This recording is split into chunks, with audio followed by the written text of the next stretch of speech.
Out of the night that covers me, black as the pit from pole to pole, I thank whatever gods may be for my unconquerable soul. Play with a controlled rage and passion. A controlled rage! In the failed clutch of circumstance, I have not winced nor cried aloud. Under the bludgeoning of chance, my head is bloody but unbowed. Beyond this place of wrath and tears looms but the horror of the shade. And yet the menace of the year shall find me unafraid. Eddie George putting up more Heisman Trophy numbers. It matters not how straight the gate, how charged the punishments, the scroll.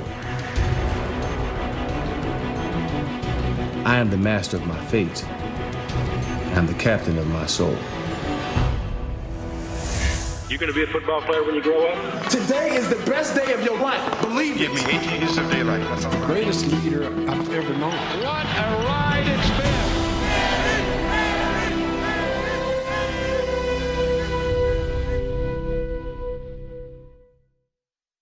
My mother, she really opened my world to culture. She put me in dance classes and theater classes. Growing up in Philadelphia, went to Freedom Theater every Saturday, and I hated going. I mean, I wanted to play football, sports. It's funny now that, I'm doing what I'm doing now after I finished playing, that she exposed me to all of that. So I had a good balance between a more cultured life between my mother and the groundedness of playing the sport with my father. And that's what I wanted to do. I wanted to be a football player first. Edward! What's up, man? Come on in here, man. Lord, you got bigger. Go in here. Go in How here. you doing? Lord have mercy. How you doing? Lord. What's up, man? Father's Day, 2017. Eddie George returns to his Philadelphia roots. Give George going right. Shaking me. Give me a haircut. Here you go again. My father actually lived right around the corner of my grandmother. He wasn't in my life a lot. Loved my father. I knew he had his battles with addiction. Eddie, I didn't see none of this. Too busy chasing that stuff, man. Yeah. That's why I come to the solution. Not the solution, but the reasons. And I know I can't find a good one because I tried every which way how to use successfully. There's no such thing. I wanted him desperately to get off of it. I was hoping that if he could see me living out his dream or being successful as a football player, that he would get off of the drugs and be straight.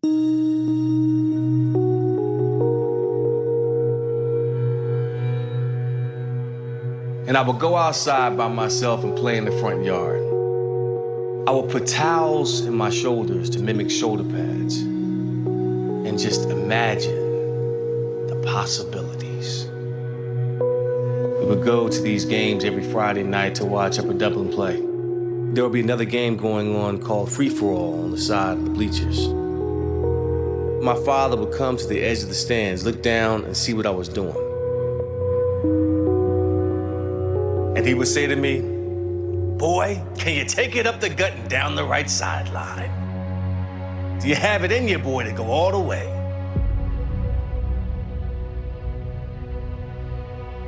During his sophomore year of high school, George shot up in height and started looking down on authority figures.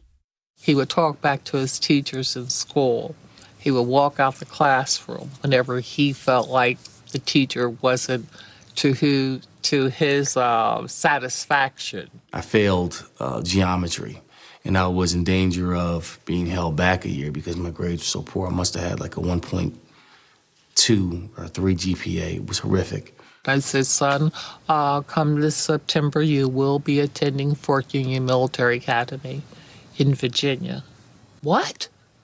Oh, no, I'm not. He flipped on the floor like a fish, flopping back and forth, rolling, crying. No, I don't want to go. So at the age of 15, she packed up her orange Mustang and drove 7 hours to Fort Union Military Academy. And I didn't say a word the entire time. I didn't say a single word to her the entire time. I was so pissed. I was so pissed. You're destroying my dream. I dreamt that I would play at Abington High School and be a superstar there. An All-American running back, go to Penn State. My family would watch me. My dad would be there and get off drugs and be supportive and proud. You're destroying my dream.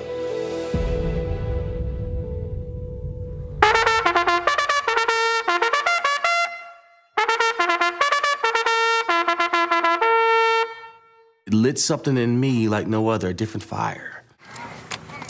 Now I was around guys that were about getting good grades, working hard, going in early and staying late, and just being an overall good person. Parents' Day comes around. I drive all the way down there, excited to see my son. It was so beautiful. Took my breath to see my son holding the flag, marching in place. And from that point on, I knew that he would be okay there at the academy, that he would start his journey onto better things. Fork Union gave George tools for success, and his uncle provided a customized hammer. He changed the lyrics to MC Hammer at the time because it was, you can't touch this. And, I remember a little bit of it. He goes, my nephew hits so hard, make you say, oh my Lord, what? Ran over me, a super fast back that I never did see. He's known as such. This is one back. You can't touch him.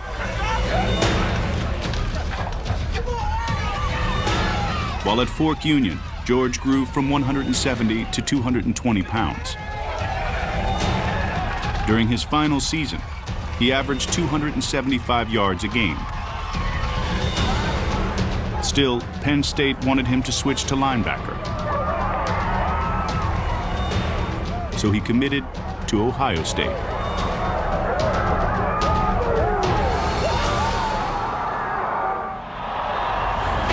Coming up, The fans are screaming at him, "We hate you, Eddie. You suck." My career there was in serious question after 3 weeks.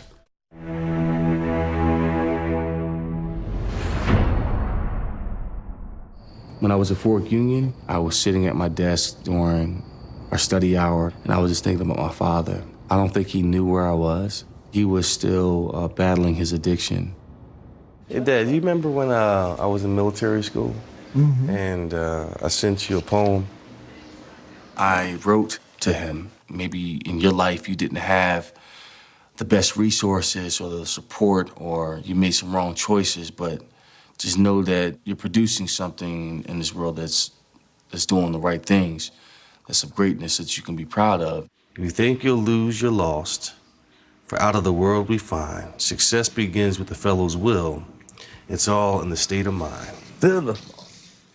He told me when I was at Ohio State, he was at his meeting, he read that poem out loud to his group, and he broke down in tears. I think he began back on the path of leaving that life alone and living a straight and narrow life. Life's battles don't always go to the stronger or faster man, but sooner or late, the man who wins, the man who thinks he can. As an Ohio State freshman, Eddie George had to battle 4 future NFL running backs for playing time. He didn't shy away from competition. I mean, we had Robert Smith and Raymond Harris and a bunch of other good running backs. I told him, I don't care if you're a freshman or a senior, if you're better than the other guy, you're going to play. And I was the goal line running back, and the fans knew when I ran on the football field what was going to happen. I was touchdown Eddie. In only the third game of George's college career, Ohio State faced number 8 Syracuse on the road in a nationally televised contest. Touchdown Eddie scored 3 times. After like that early success, that's when you really got a chance to see like how tricky and difficult like Division I college football can be. During the early 90s, Illinois had to be our number 2 rival. He fumbled on the goal line in a crucial moment. They were able to scoop that up and score. Of course, he was emotional about it, but it's fine. The team was still behind him, coach was still behind him, got into that position again.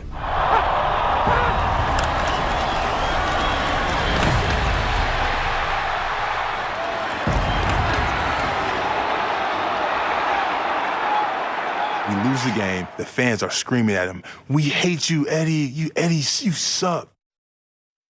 He came out of the tunnel, and I took him aside, and I see tears in his eyes. And I says, go ahead and cry it out right now, because after you cry it out, all that hurt and disappointment that you have inside of you, you're going to walk out here, you're going to feel better about yourself, because you're going to do better. It was devastating. I was in the dining hall and one of my teammates said, "Don't drop your tray, big boy." I wasn't able to get a practice rep, let alone get to the game.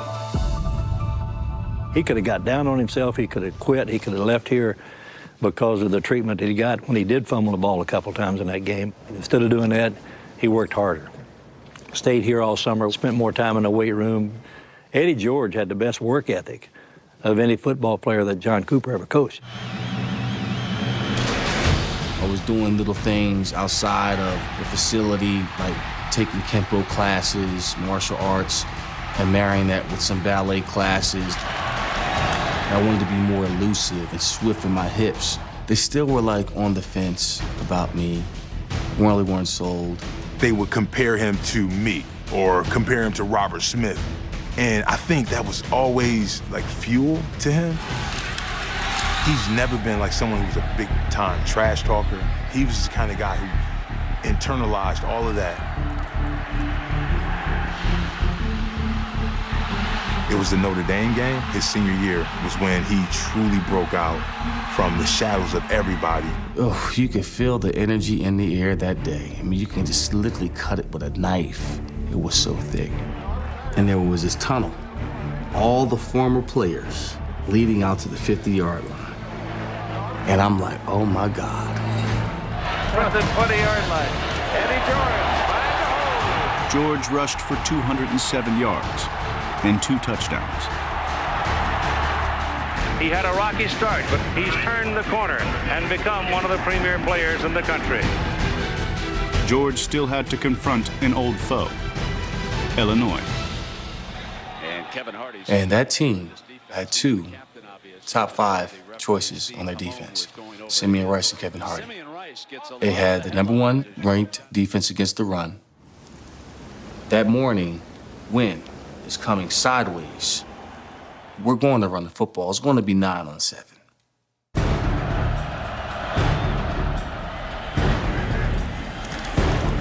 I am surprised at the number of yards that George is picking up against this Illinois defense early on. Eddie George starting to run free.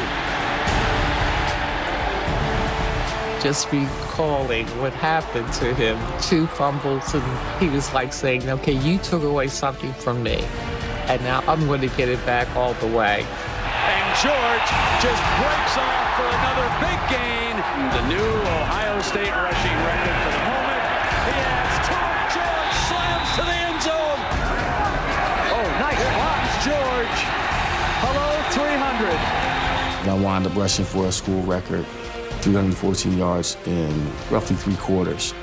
I think that's what sealed the deal for me for winning the Heisman in '95. Eddie George putting up more Heisman Trophy numbers. 3 years prior, they walked out, they were booing him. The entire stadium was screaming, "Eddie, Eddie."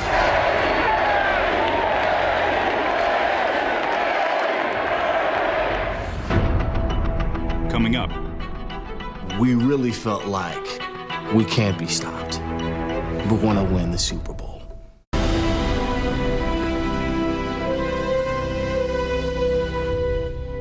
Ohio State running back Eddie George and his Heisman Trophy lost the tip of its right index finger in a bumpy ride through an X-ray machine in New York's LaGuardia Airport. The security guy put the trophy on the conveyor belt to go through the X-ray machine, and it stops. And I'm like, okay. He says, okay, let me go in here and put my hand around the leg and push the conveyor to give it some momentum. So he's doing that. He's trying to pull on it. He says, no, reverse the belt, reverse the belt. So he reversed the belt to try to push it out the other way. He says, you know what, let's get some petroleum jelly real quick to put it on top of it to help it come through. So we're going back and forth about 10 minutes of this. Finally, it comes out, and I'm like, oh, God, I just got the damn thing. Houston Oilers select Eddie George, running back, Ohio State. When Eddie George went from point A to point B, there were usually some bumps and bruises along the way. It was by design. My dad was the one that exposed me to football. He loved runners that would not just make you miss, but just impose their will on you. He loved Jim Brown, loved Walter Payton, the heart that they played with. I wanted him to talk about me the same way. I grew up wanting to emulate a lot of those running backs to create my own style.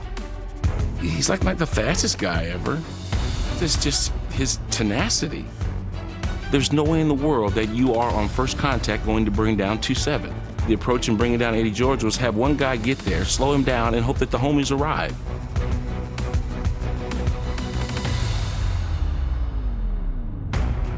Did he average 5 yards, 6 yards a carry for you? No. He was a bulldozer. He was truly 3 yards in a cloud of dust. But came third and fourth quarter, that's when you start to see Eddie exert his will over the opposing tacklers. It's like a boxing match. First quarter, just, okay, 2, 3. But guess what? Those 2s and 3s, they're gonna have to hurt you. And keep body blow, keep going at the gas tank. Bang, bang, not trying to knock you out yet, but just take away your will for 3 quarters. And then the fourth quarter, they say, now it's time to break off the big runs.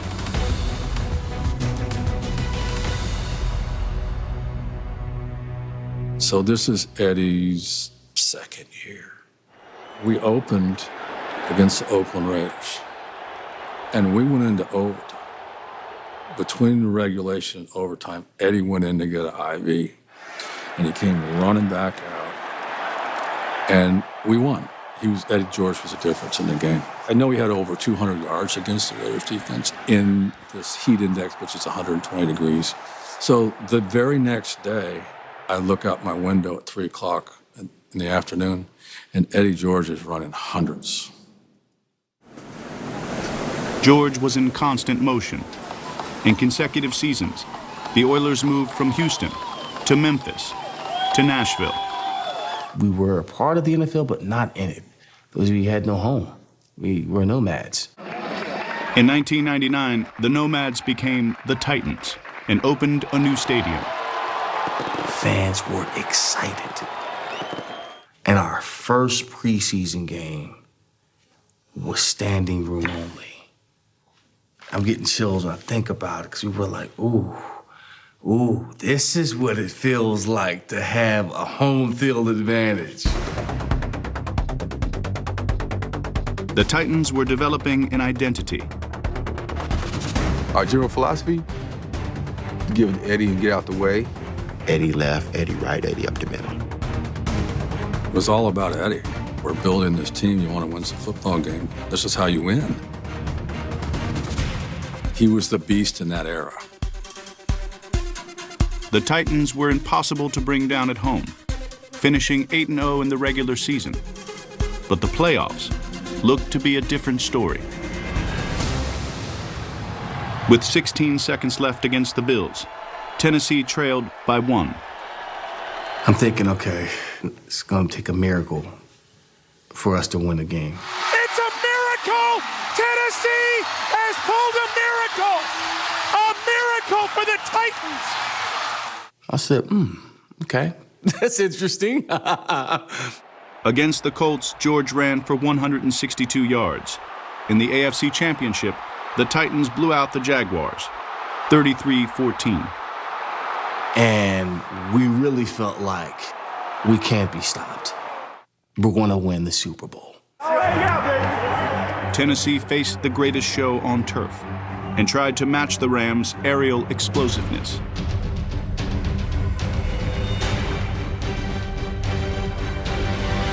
We tried to become a throw the football team, and that wasn't us.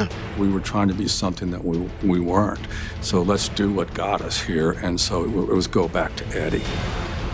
That second half, we were give it to Eddie, oh, and give it to Eddie again. And let's wear him down. Give George going left, cuts it up, touchdown, Titans! Give George going right, breaks one tackle, spins, dives, fights, scores! What a run! Eddie George, not to be denied!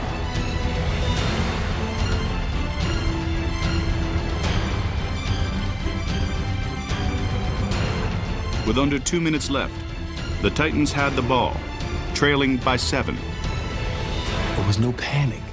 There was no like, oh God. It was like, okay, this set it perfectly for us.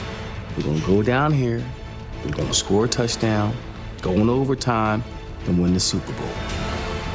Steve McNair was masterful. First down after first down after first down.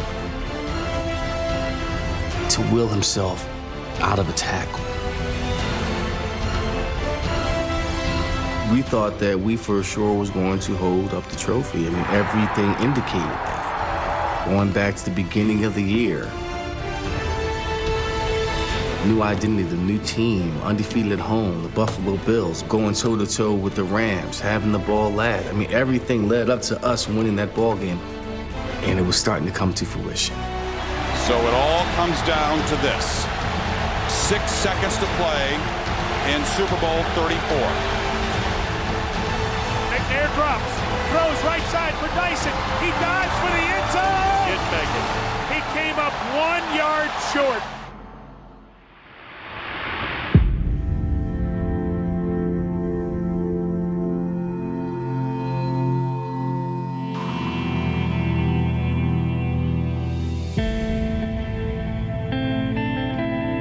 I recall just standing there in shock.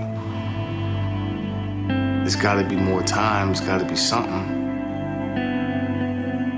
There's a silence. I wanted to just be in that moment for a second to see what it was like to hold it up. Because I said, that's gonna be me one day. I wanna do it one day.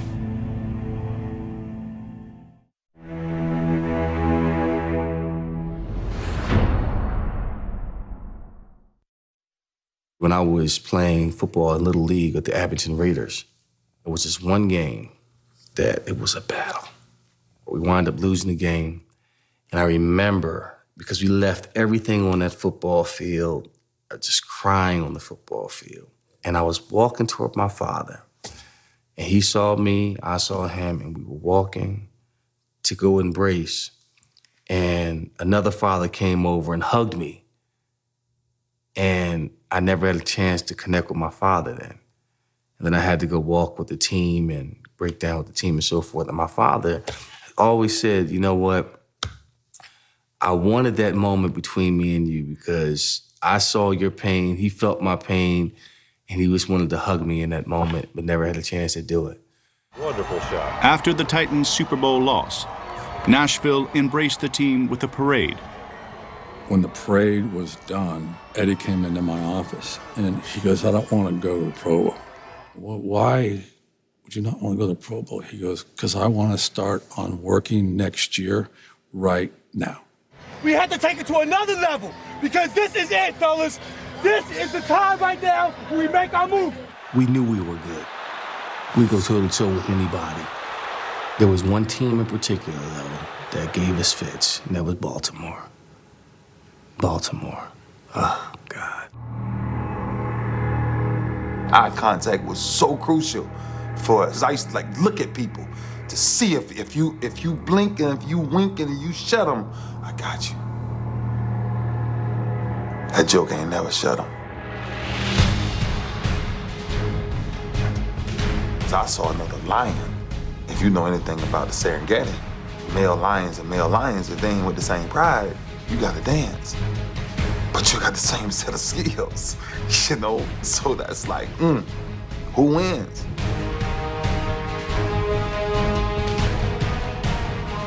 We go way back to '96. We were at an agent's house. We just met each other that day, and Ray said something like, if I saw you on the football field, I'd take you out or something like that. I said, man, you too light in the ass, man. I said, we don't play that type of football up north, man. You got to be able to bang. I was about 220 when I first came in the league. I'm saying, how the hell do you get ready for Eddie George? And then I'm like, man, I'm gonna have to put on some weight. When you know a man is tough, is when he makes you change your game.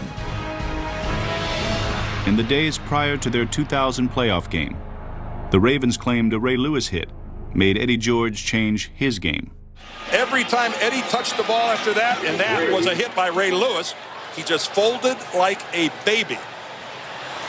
And the hit was a good hit, but this hit that they talked about where I became scared and all this other and I'm like, nah. I remember saying, he pissed off. So this is not gonna end well.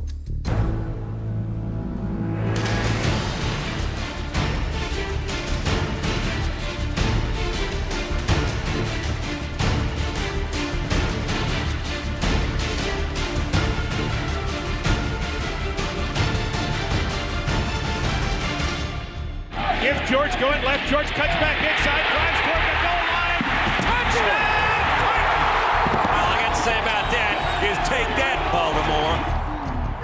And things are going well for us. We were running the ball extremely well. I think I finished with 90 yards against that defense. Didn't give up a 100-yard rusher. There was one person on my mind the entire offseason. How do I get to Eddie George? The play that's gonna win this game is gonna be made between you and Eddie. Under 7 minutes to play, with Baltimore leading 17-10. Good protection. Intercepted by Ray Lewis. He's going to go for a touchdown.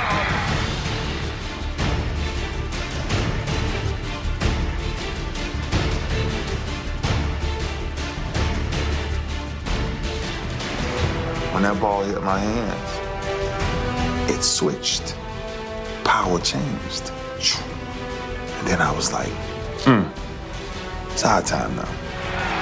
And Eddie George is heartbroken. I was in a deep funk after that game because we knew whoever won that football game was going to be Super Bowl champions. The Ravens went on to win the Super Bowl that year, and George's body was never quite the same after the 2000 season. In 2001, he struggled with a foot injury. My sesamoid bone, which supports the stability to the toe, this outer one was down here, floating in my arch. And it really changed the way I had to run. Couldn't really cut and double cut like I was able to prior to that. I had to one cut and get it. In 2003, Tennessee drafted Chris Brown to be the running back of the future. I could sense that tide was changing in the organization. I think we got a wild card bid, and we got Baltimore. And I said, all right, this is it. I said, this could be my last year in a Titan uniform, playing in Baltimore against Ray Lewis. This will not be a game for the faint of heart. on executing and dominating. Come out here and play from the spirit.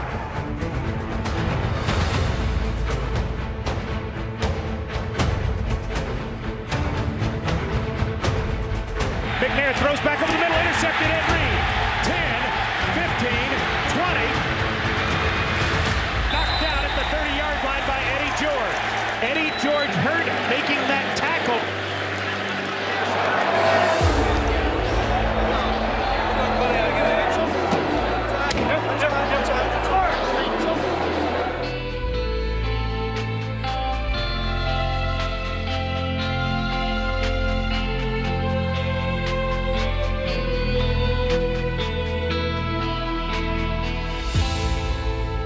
When a player has a dislocated shoulder, the assumption is he's probably done. Eddie's gone to the locker room. He can't handle it. There's no way the last image of me in a Titan uniform with my arm in a sling and I'm done for the day in a playoff game. I pop this mother back in and let's go. You don't think about the injury. You think about the man. Because he ain't stopping.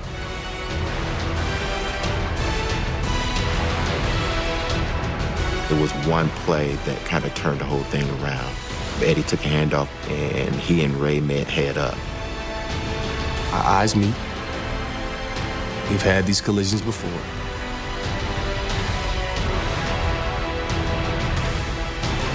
And I went up on him too high.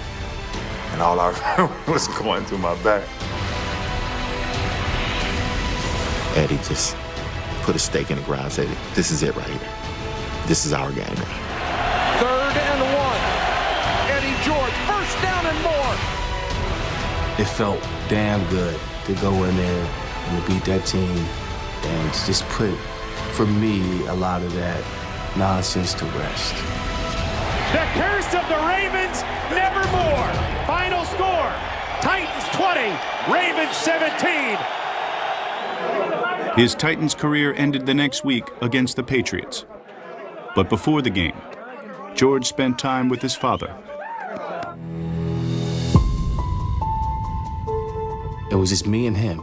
And I guess he kind of sensed that I was coming toward the end. And he said to me, you know who the greatest running back I've ever seen play? And I'm saying, yeah, Jim Brown. I say, nah, you.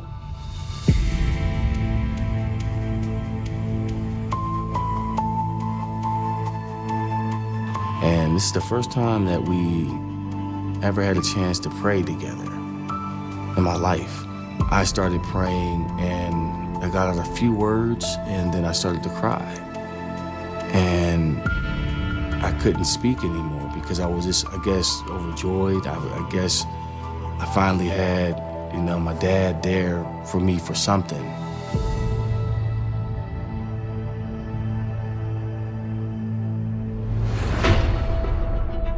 Coming up. We were married, I was pregnant, he'd have a new team, and everything was just supposed to end peachy keen. But then you have nightmares, and everything goes wrong.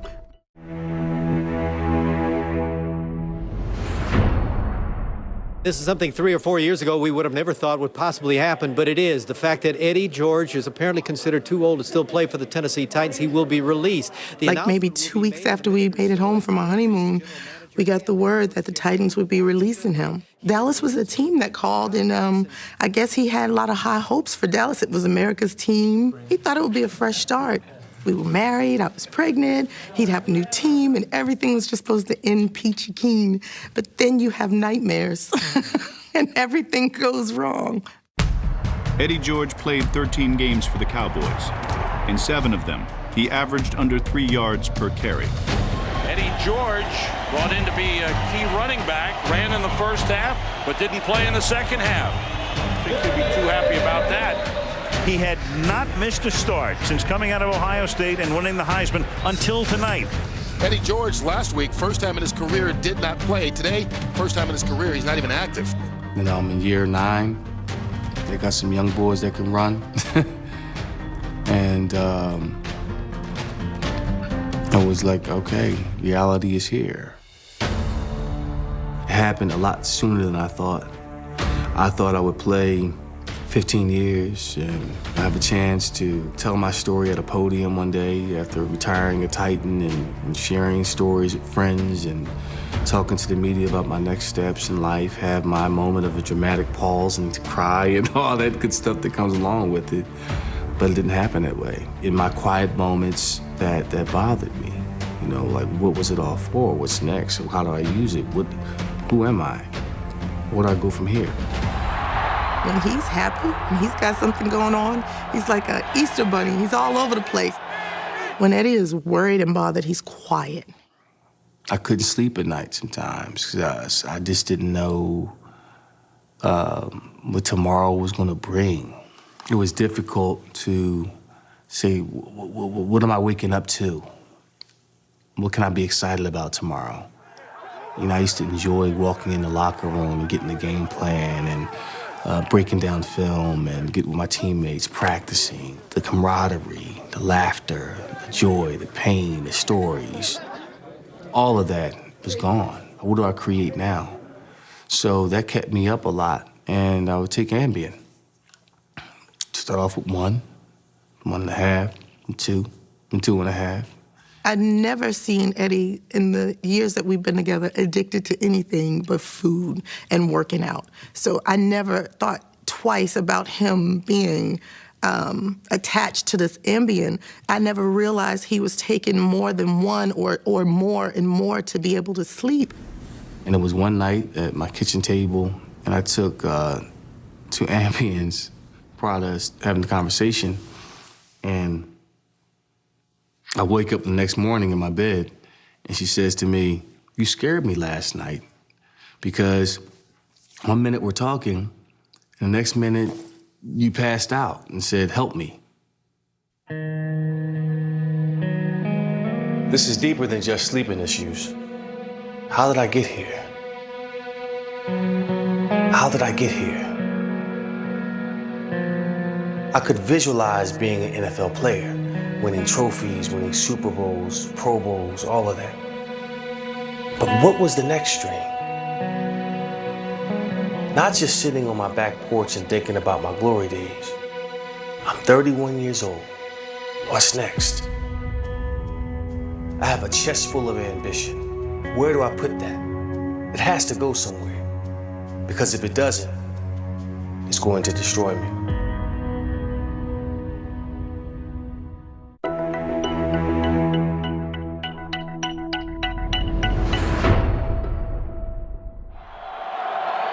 I think all players are going to struggle with transition. I mean, Eddie in particular, because, you know, you start as a Heisman Trophy winner, and then you move through this great career, and then all of a sudden it stops. So you immerse yourself with all these other things to try to stay busy, which he did a great job, but still there's no substitute for another player on the field. I witnessed that with Walter Payton when Walter was done. Eddie George's NFL run ended in 2005. When he struggled to form new dreams, he turned to sleeping pills. I said, okay, I'm not going to be the guy that deals with sleeping pills and it graduates to painkillers, and painkillers graduate to something else, and then something else, and something else to deal with this. He had seen a number of his family members deal with addictions, and that was something he did not want to do.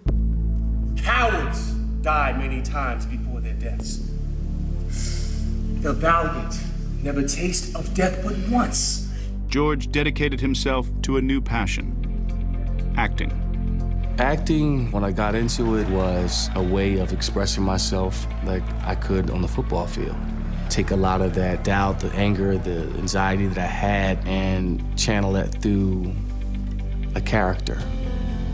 And that was healing to me. He is a dreamer! Let us leave him. Pass. To really become a true actor, took writing classes, improv, Shakespeare. We need to see Eddie having a brief moment of looking around, not knowing what's coming next. I spent 11, 12 years in that process, in that world, falling on my face and flubbing my lines and not knowing my lines. And going through all of that to find my voice. George has starred in the title role of Julius Caesar in Headline Chicago on Broadway. Ladies and gentlemen, welcome to Nashville Repertory Theater and our production of A Raisin in the Sun. I think you bring elements of yourself to a character, and you are constantly soul-searching for those moments and what that means. In this specific performance, an opportunity that's presented to you, the excitement of, I have a chance now to go to Ohio State. How does that feel? Damn, I'm excited. Now it's real. Or after losing something on stage. It's how I felt dealing with the loss of a dream. And it gives me an opportunity to deal with it, to see it, to feel it, and release it, and let it go. Here I am, a giant surrounded by ants. Ants who can't even understand what is the giant is talking about. Walter, ain't you with nobody? No, because ain't nobody with me, not even my own mother. Walter, that is a terrible thing to say. When he was 12 years old and wanted to go out there and play football, he was one of the scrawniest things out there. The coach had him sitting on the bench.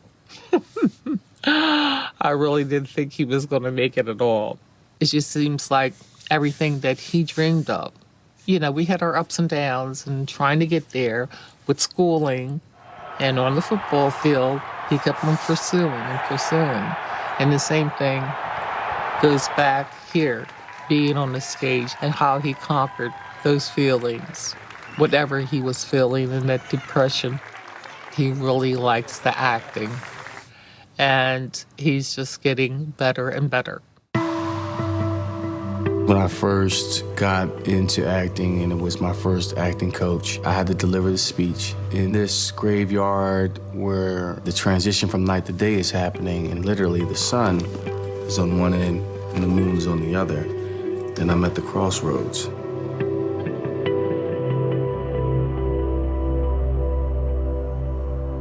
And it was a profound moment, like, this is the path I need to be on.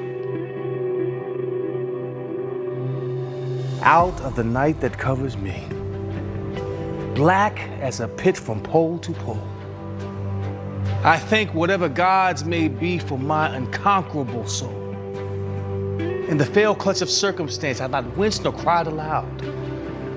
Under the bludgeonings of chance, my head is bloodied but unbowed. Beyond this place of wrath and tears looms but the horror of the shade, yet the menace of the years finds and shall find me unafraid.